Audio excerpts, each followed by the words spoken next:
एक बार बुद्ध अपने भिक्षु के साथ भिक्षाटन के लिए किसी गांव की तरफ जा रहे थे। तभी अचानक बुद्ध के पैरों में कांटा लग गया। कांटा इतना तीक्ष्ण था कि चुभते ही रक्त की धार निकलने लगी। बुद्ध के भिक्षु ने रक्त को रोकने के लिए एक कपड़ा फाड़कर बुद्ध के पैर पर बांध दिया। इस घटना को कुछ लोग देख रहे थे, जो कि बुद्ध से ईर्ष्या करते थे।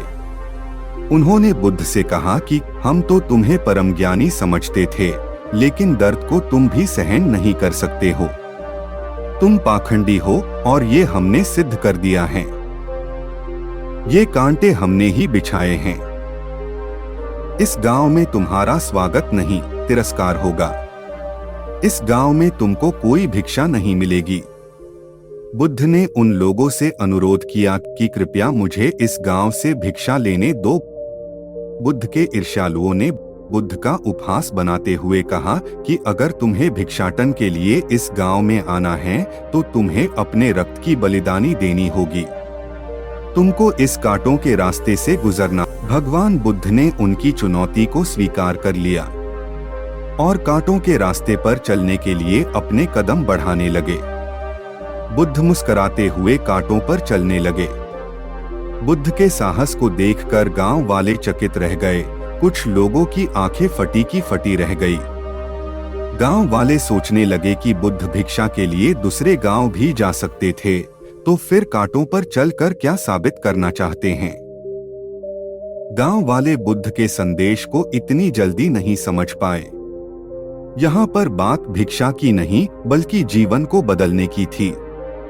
गांव वालों की भीड़ में एक सुमित नाम का युवक था, जो बुद्ध पर हो रहे अत्याचार को देखकर द्रवित हो गया।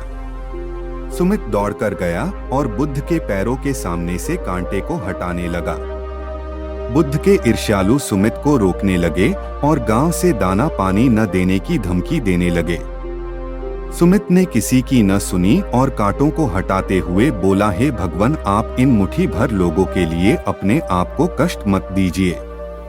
आप गांव में प्रवेश कीजिए, बहुत सारे लोग आपको भिक्षा देने के लिए आतुर हैं। बुद्ध ने सुमित को अपने आस बुलाया और आशीर्वाद देने लगे। सुमित पीछे हट गया।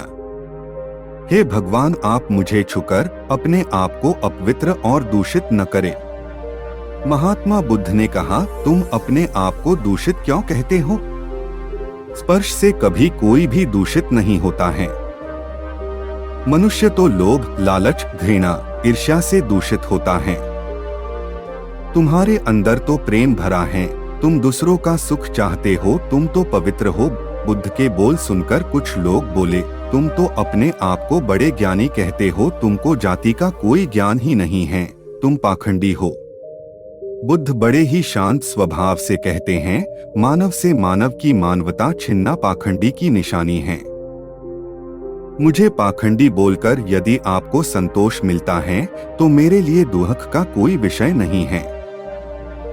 कुछ लोग बुद्ध पर बरस पड़े, परंतु यह तो धर्मशास्त्र है, फिर यह पाखंड कैसे हुआ?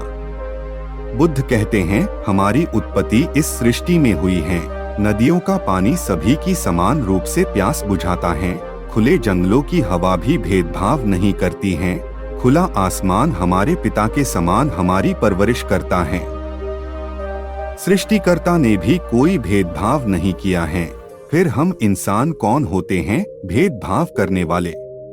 मानव मानव में भेद करके अपने संबंधों को बिगाड़ता है। बुद्ध के वचन के बाद कुछ लोग कहते हैं, अगर आप इतना ही कहते हैं तो सुमित को अपना भिक्षु क्यों नहीं बना लेते हैं?